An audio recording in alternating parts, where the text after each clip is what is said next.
Kaijose soft.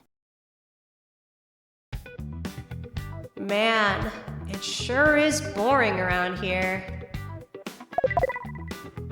Huh? Oh, shit.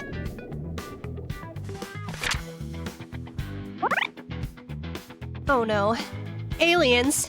Please don't probe my ass! I won't be able to handle...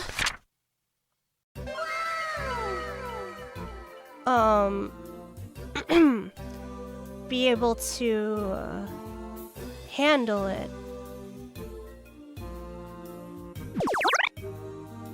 So, how do you want to do this? Do you guys prefer anal, or...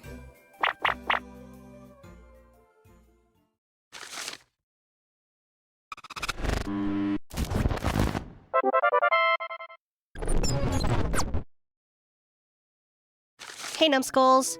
Welcome to my video about alien girls. Think monster girls, but in space.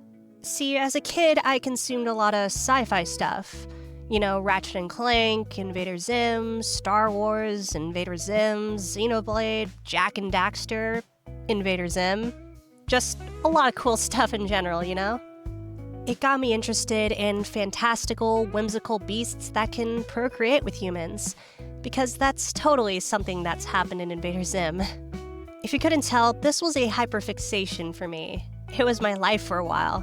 I loved the concept of aliens so much. Heck, I still geek out if aliens are mentioned in casual conversation. I mean, look at how much Zim stuff I have. I even got a hardcover of the comic. Aliens in general are just super interesting. Like, what if we met them?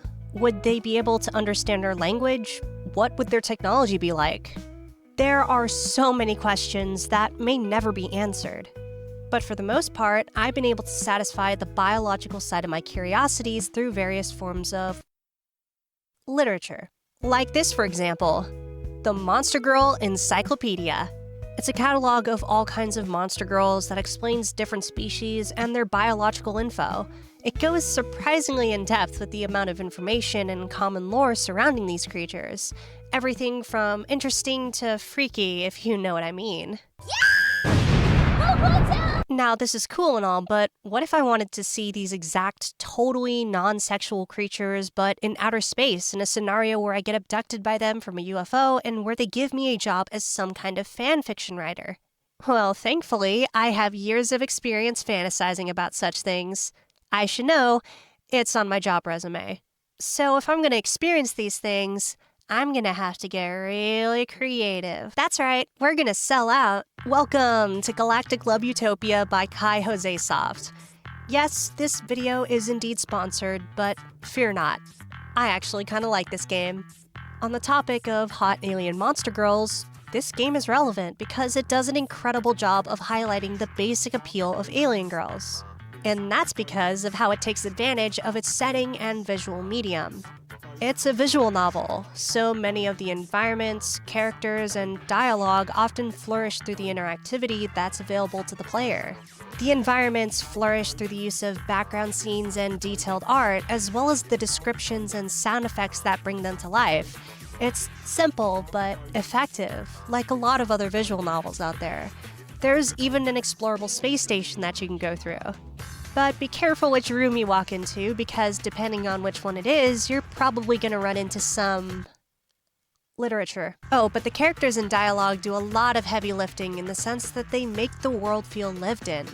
There is a surprising amount of world building and lore opportunities that give each alien species some depth. It makes it all the more satisfying to learn about them and eventually, read some literature together. It's sort of like the Monster Girl Encyclopedia example I gave earlier in the video, with how it goes redonkulously in depth with how it describes the girls' species variety and their biology. Galactic Utopia is extremely similar, since it explores the species variety and biology, but also the environments and galaxies that they originate from. Wondering how I did that? When I put in the straw, a hole opens up in the mouth part of my suit, and using air pressure, I can suck in the liquid. As the liquid enters, I can rapidly heat up the gas, in other words, me, to promptly evaporate it. The resulting fine mist serves as nourishment, becoming a part of me. The suit has a regulating function to dispel unwanted elements so that my composition remains at stable levels throughout the day. The last part is how my species drinks even without a suit, by the way. We get everything we need from liquids. Not exactly in the way many of the other species here can, but certain properties in some liquids can make us feel dizzy, feel pressure, or lose control of our gaseous form. Why do you ask? Are you trying to get me drunk? It's practically a direct translation of the Monster Girl fetish, but in space. This even trickles down to some of the deeper messaging and themes that can be pulled from the genre. I've talked a lot about how this game emphasizes the appeal of alien girls, but the story is just as impactful. In fact, I would go as far to say that it complements the appeal. The story itself is about a random fanfiction writer, aka you, the player, getting abducted by aliens one night. Your main sort of job on Earth was writing fanfiction, and the aliens take an interest in you for this reason. Instead of being probed or experimented on, you're tasked with making writing for them to read. All of this takes place on a space station filled with different alien species who are abducted for similar reasons. The story concept is honestly really cool. It takes the expectation of what happens when you get abducted by aliens and flips it on its head. The execution of it all really puts a magnifying glass on the other species of alien girls that you can interact with on the space station.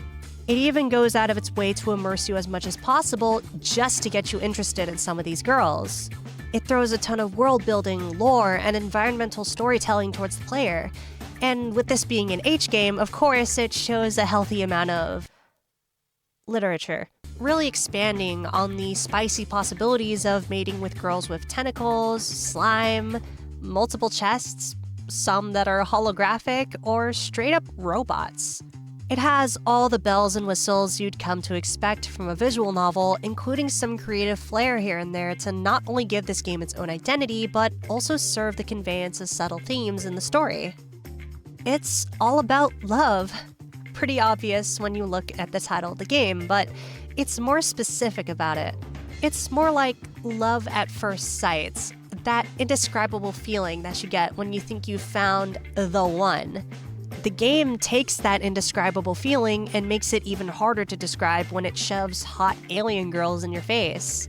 If put in a situation where you have to describe the things you saw on the spot, how would you even begin to describe them cohesively?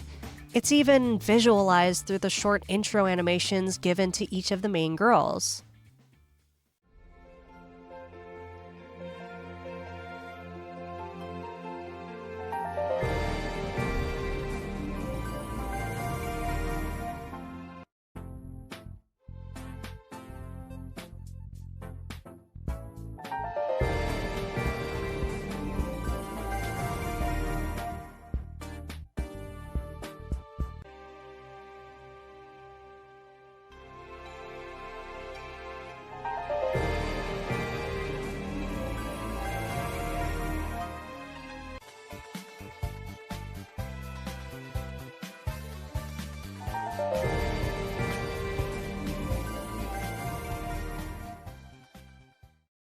So many thoughts run through your head like a vacuum.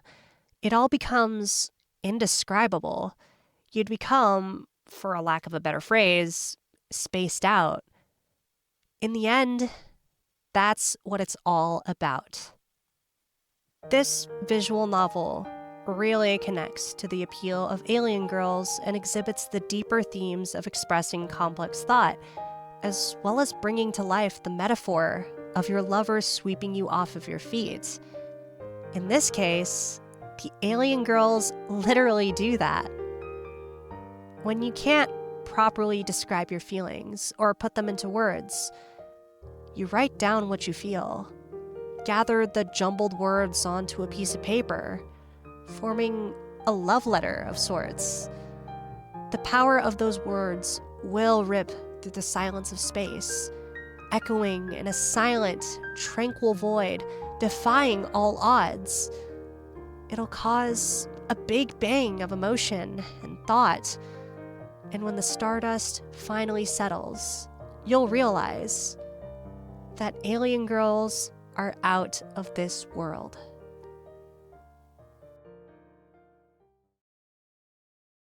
Could I stay?